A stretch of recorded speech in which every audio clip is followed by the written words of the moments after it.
who's to say that any of this stuff is real or what they say they are? That just feels to me like game over, you know? It's a really dark situation.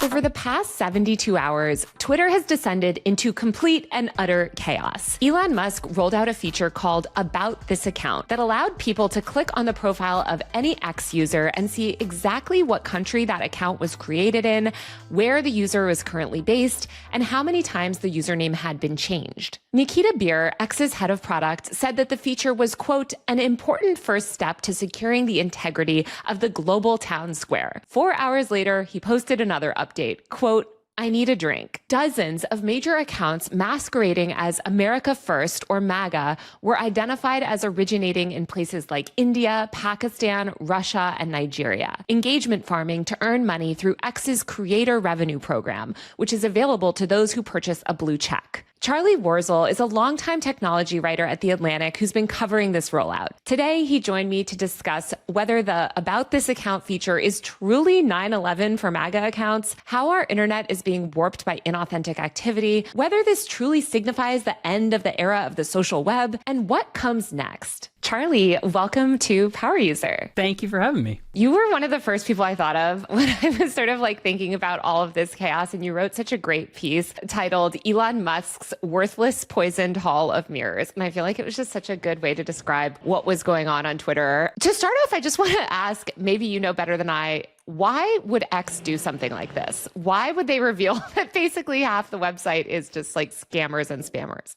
I honestly have no idea. We think we all remember when Musk bought Twitter in late 2022 that there was a real obsession of his, whether it was real or not, of getting rid of bots, right? Of getting rid of spam, that the entire website of old Twitter was just like riddled with fake accounts and all kinds of, BS. Hilariously, that version of Twitter also had like a working verification system where people were actually the people who they said they were, as long as they had the blue check marks. He got rid of that, of course, instituted a pay-for-play system, which sort of set the groundwork for this like information hellscape that we're all currently watching unfold. So maybe there was a little of this where he was like incredibly naive about the website and he actually wanted to create, some kind of transparency. Maybe he had no real idea. We don't really know how much he's paying attention to the nuts and bolts of Twitter. The person who was like handling this rollout was Twitter's head of product, Nikita Beer. And Elon was actually like very quiet about this. I think he reposted something from the satirical Babylon Bee about like, oh, wow, like who knew there were fake accounts on the internet? But I really can't answer that question for you. It's just a very classic example of how X operates, right? Which is like they made a big deal that they were going to do this. They're like, this is the first step in the transparency process, rolled it out, and then immediately there was this chaos. And then there was this admission from the head of product at X that people were being falsely labeled, right? There were some people who were being labeled as being out of the country when they are actually American citizens. And so you have this like actual nightmare, right? Where nobody knows anything, nothing is true, and everything is possible. Well, I kind of want to like give people that weren't on Twitter this past weekend a little bit of a recap, because I feel like a lot of people have seen what's going on and we can all understand sort of the context, but what were some of the more egregious examples that you've seen? I saw the one that's most viral, which is the people claiming that the DHS was based in Israel. Nikita Beer came out and said, guys, that was not real. But what were some other sort of, I guess, notable accounts that you saw that were revealed to be fakes? I mean, these aren't accounts that like you or I, that or we normal regularly people, engage yeah, with. like we're not like, we're like hanging out with these guys. A lot of them are like big MAGA fan accounts, right? Like there was a really big Ivanka Trump fan account that was supposedly based in the United States. It wasn't. There's a Barron Trump one with I think like 500,000 followers.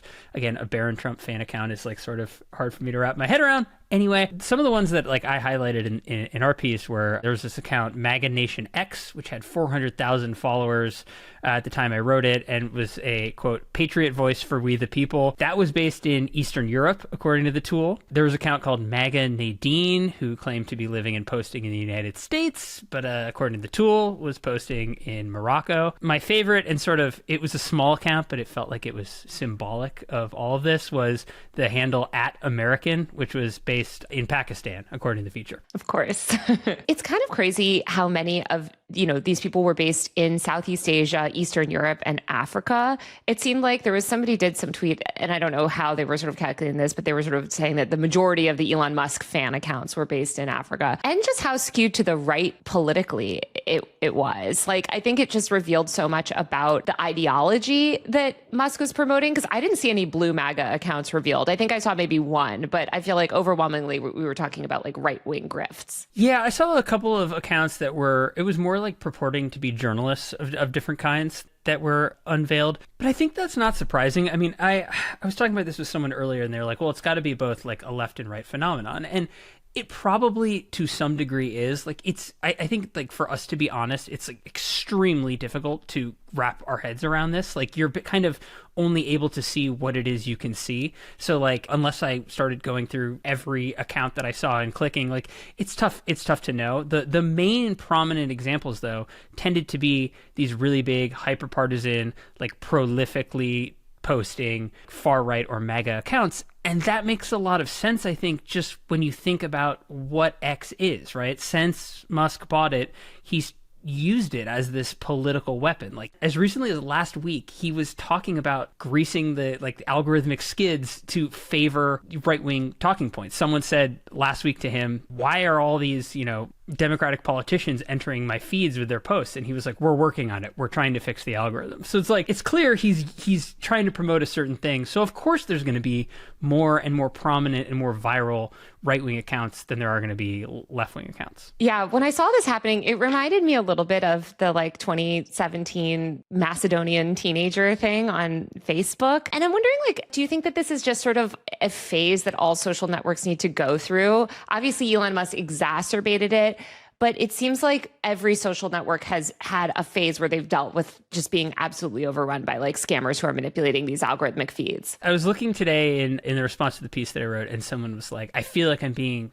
gaslit here, right? Like, this is just a thing that is happened forever. Like, we've known that trolls are everywhere, right? Or these fake accounts and sock puppets. And I think that we have to acknowledge that's true. The Macedonian teens, the Russian IRA, accounts, all kinds of foreign influence operations. It's not a novel thing to say that people aren't who they say they are or aren't posting from where they say they are on the internet and on any social network. But there is something novel about this, because Musk has a great ability, whether he wants to or not, of just creating witch hunts, right? It's just sort of what he exists to do. And this tool just did that, right? It set people off, and it created this arms race of pointing at other accounts to score political points. I put this in the piece, but I feel like it's worth highlighting that there was this account that is this Islamophobic pro-Israel account with a check mark that was just constantly posting really aggressively racist, awful stuff, and over the weekend was calling for Mamdani's deportation. Turns out that account was based in South Asia, right? So I go and I'm looking through this person's account, or whatever, this figure's account, and this account, who is not who they say they are, is going and finding other accounts and being like, you're posting from Pakistan, you're posting from Bangladesh. And so you have these fake people arguing with other people screaming that they're fake, and it's what are we doing here? It just feels like more and more of the web is manipulated and spam. And I'm thinking also of just a recent conversation on tech Twitter that I'm sure you've seen about Andreessen Horowitz funding basically the equivalent of a bot farm. This has been this thing now where ever since Cluely, which was this one viral startup, all the VCs sort of discovered the concept of virality, and they're funding these startups that are very focused on virality and engage in spam behavior. And I don't know, is this just the end point of the incentivization of the internet too, where it's just this type of behavior is so incentivized that it's almost difficult to eradicate? It really feels like there has been this change, and I think it's definitely tied to generative AI, right? Where the people building these platforms are almost the perfect versions of these platforms. There aren't actually humans on them, right? What would be better than getting rid of the pesky humanity of all of these users with their demands and their, abilities to break the terms of service or whatever?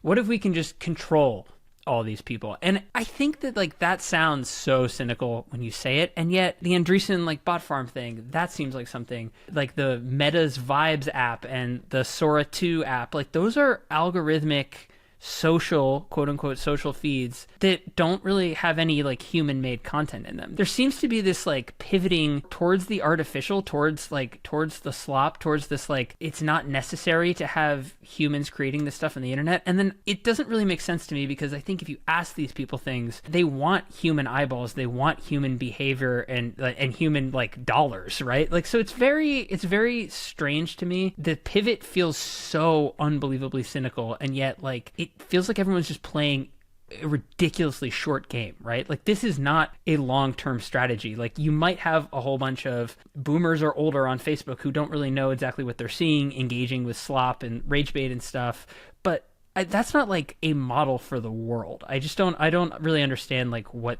the end game is here. It's so weird how like AI driven discussions are just being like integrated everywhere. I mean, not only are there the AI, like you said, the LLM sort of influenced accounts and like these bot accounts and stuff, but it's like add ChatGPT to your group chat, you know, or yeah, like Meta being like chat with your AI bestie or replica and all these other kind of things. It just seems like, yeah, there is this push for all of us to be in a bubble, just sort of interacting with an endless array of AI accounts, but then they want to monetize it obviously as humans, because human eyeballs are worth a shit ton more than AI eyeballs. What about like the culture war aspect of it? I mean, what do you think this says about sort of our political system, and how much influence do you think this like massive, it's not really a coordinated influence operation, but just the fact that there's just so much right-wing foreign slop on Twitter seems notable, especially like this was something that was like, we had like literally years of press coverage when there was like a fraction of this happening on Facebook. And I feel like now it's like an entire social media platform and the main social media platform for news. And, you know, there's articles like, wow, that's crazy, damn, you know, but are we going to get like congressional investigations? I don't know. Probably not right now. I don't even know if like Congress is functioning. People are just resigning and stuff.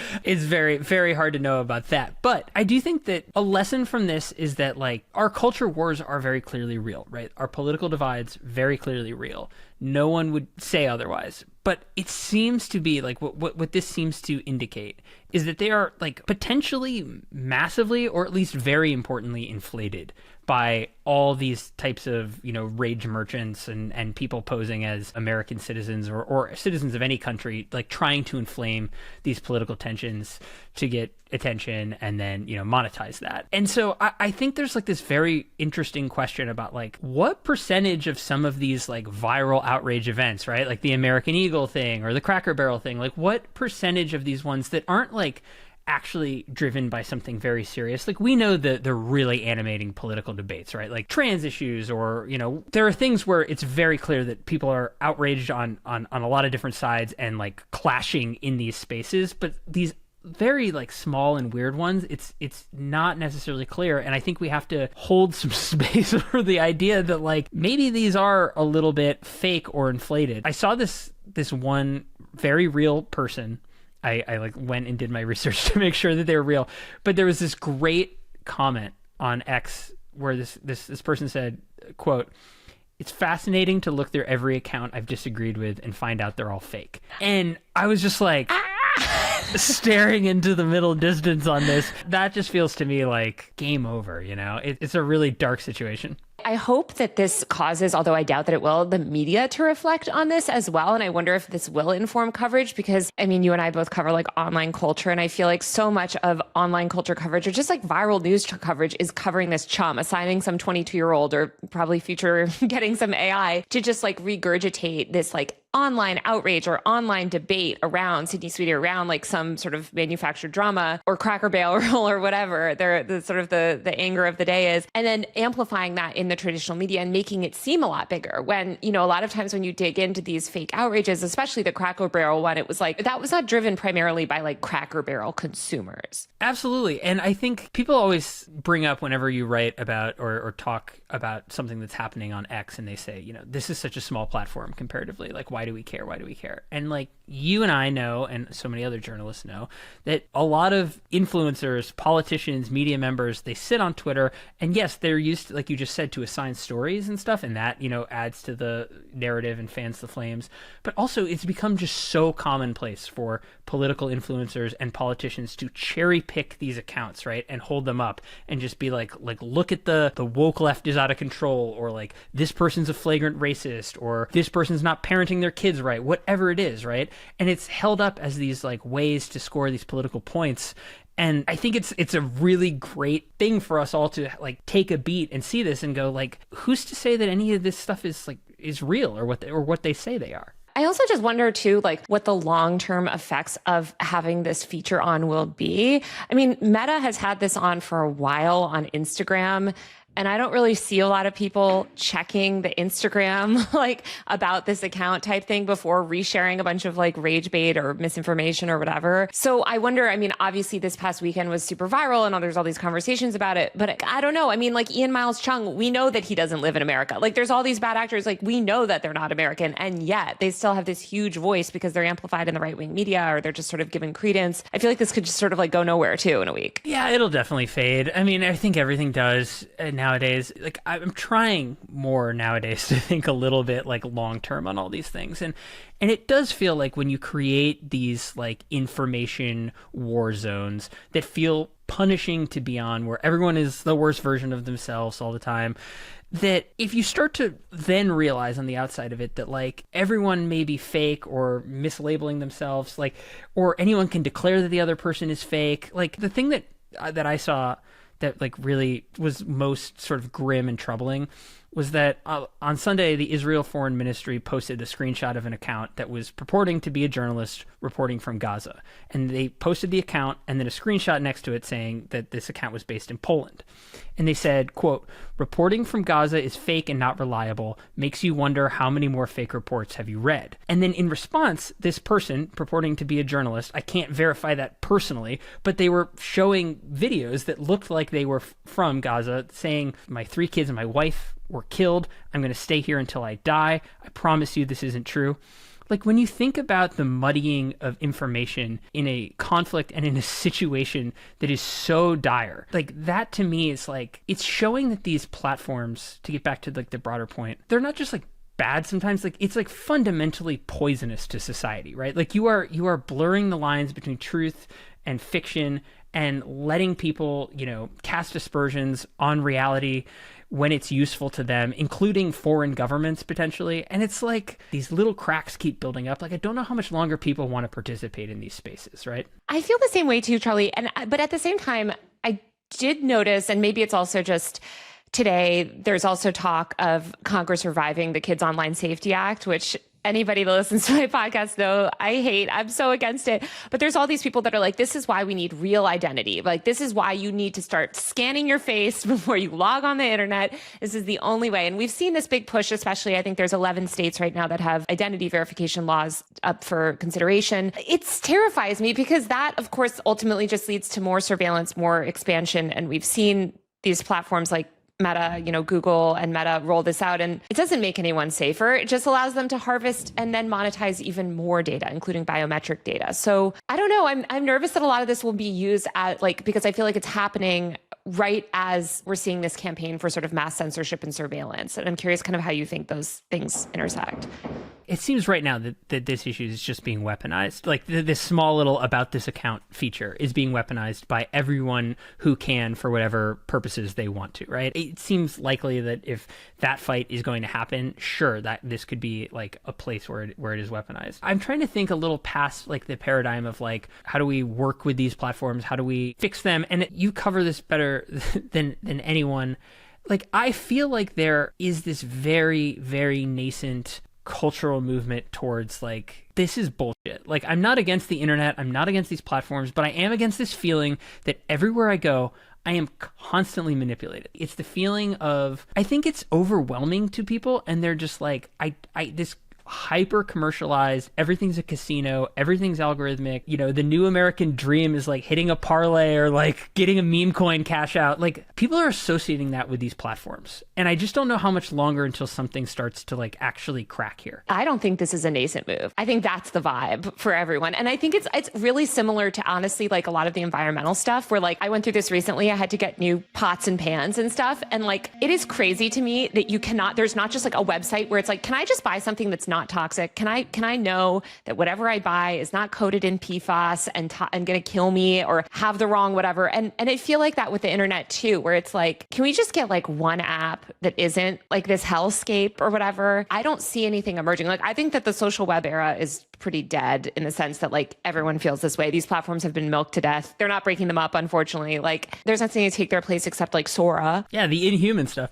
Right. But also like this backlash is being so effectively weaponized. Like this sentiment that people feel, which is very real and they're totally accurate, that like it sucks to be on these platforms and they are manipulating you and they are probably like destroying our political system in ways. But that is being used to manufacture consent for some of the worst, most dangerous internet laws that we've ever seen in our lifetime. And that feels really dark too. And so I just increasingly see these like bans and it's like, just ban it all. Just, I mean, even in the end of your piece, I think you say like, the only rational response to all of this is to log off. And like, it feels that way sometimes because it feels like there's no winning. If you like make the case against Twitter, which is like such an easy case to make, right? Its owner, the political project, the fact that everyone's For You page is just like neo-Nazi stuff, like the snuff films, the whatever, the fact that everyone, you know, is saying they're someone different than they actually are, posting from a different place, that it's like being used to like all that stuff. And then on top of it, the fact of like spending time in this place makes me feel bad.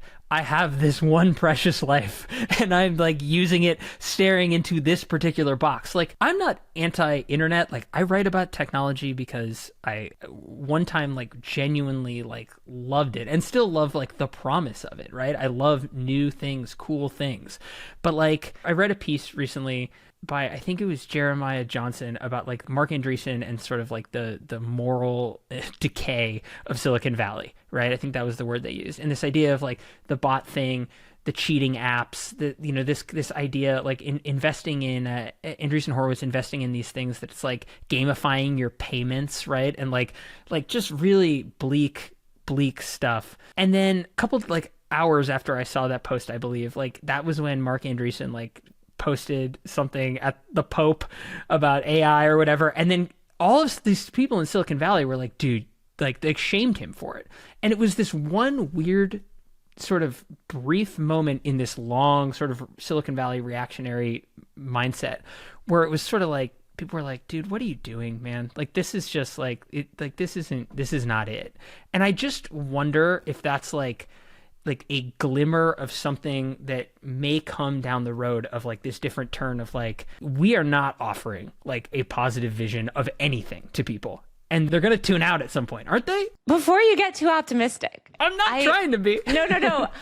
I felt the same way when I saw that. A lot of those people, though, are accelerationist AI people that feel like actually what you should really be building is the super intelligent AI and not the lottery app, which, okay. And a lot of them work in defense tech. It's the like weird, like hyper Catholic, hyper Christian people that are building like next generation weapons. And so I take their point and I agree with them that Mark Andreessen is an evil, terrible person, but they're also building terrible. I mean, this is like a whole other discussion, but like, I wonder if there's anyone out there building good technology and if that good technology is being built. I know there's efforts like Blue Sky and the Fediverse or whatever, but like they can't compete with these monopolistic tech platforms. And so I don't know. I hear you. And I think that that's actually like, it's the dose of reality in terms of this is not a fair fight. This is like, it's kind of coming from all sides. I don't think people are going to get lost online, but I do think that like, I don't know, I've been writing a lot about live streaming, and live streaming is also being gamified. Like a lot of the most successful streams are just 24/7 Mr. Beast style games or things like that, challenges, lock-ins, whatever. But like, I do think there's something to this like collective reality where like people want to feel this like connection. And I think that's what we've lost with so much of the current internet and algorithms and everything, is that like sense of connection and sort of like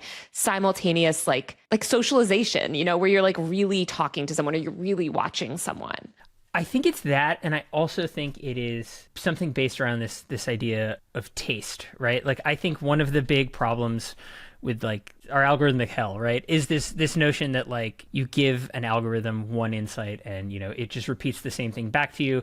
And I think we see this everywhere, right? Like, we see this in the media. The media is like, okay, they liked this thing, let's give them this thing forever, you know? And people, I think, are gravitating towards taste and like curation and this idea of like, I have my sense of this thing, I'm going to make something for you or share something for you, and you may not like it. Like, there's no audience testing for this, I'm just giving it to you. And people are like, thank God, like, this just feels human to me. It's that connection, right? That unexpected, like, I didn't ask for this and I love it, or I didn't ask for this and I hate it, you know? Like, at least I didn't ask for this. I like that. I hope that that's the way it goes, because I feel like myself too, just trying to escape the algorithm and spend more time with like weird curators or just finding things that are a little bit, like you said, off the beaten path. Just people making stuff, right? Like, fundamentally making stuff, like the human quality of making stuff is about like having something appear, having some sort of skill, and like bringing that idea that's here like into some sort of, you know, reality of some kind. And like, that's the special sauce of like being alive. And I think like a lot of these platforms and a lot of like the way that this like dead end sort of over extracted, you know, social web is it's just like, it's kind of killed that, right? And so I think hopefully we get a little more of it. Hopefully we move back to the making things internet. We live long enough to see the downfall of Elon Musk and Mark Andreessen, and everything will be great again. Who knows? I'm gonna try to make stuff, and I know you're doing that, so that's gonna keep me sane. All right, Charlie. Well, thank you so much for joining me today. Thank you for having me. All right, that's it for the show. If you like this episode, please support me on Patreon via the link below, or buy a paid subscription to my Substack newsletter, UserMag, at usermag.co. That's usermag.co. Speaking of making things, I produce this podcast entirely by myself, and I have 0 long-term brand partners. So every single dollar of your support helps the show continue and helps keep my reporting alive. I'll be back next week with a brand new episode of Power User. See you then.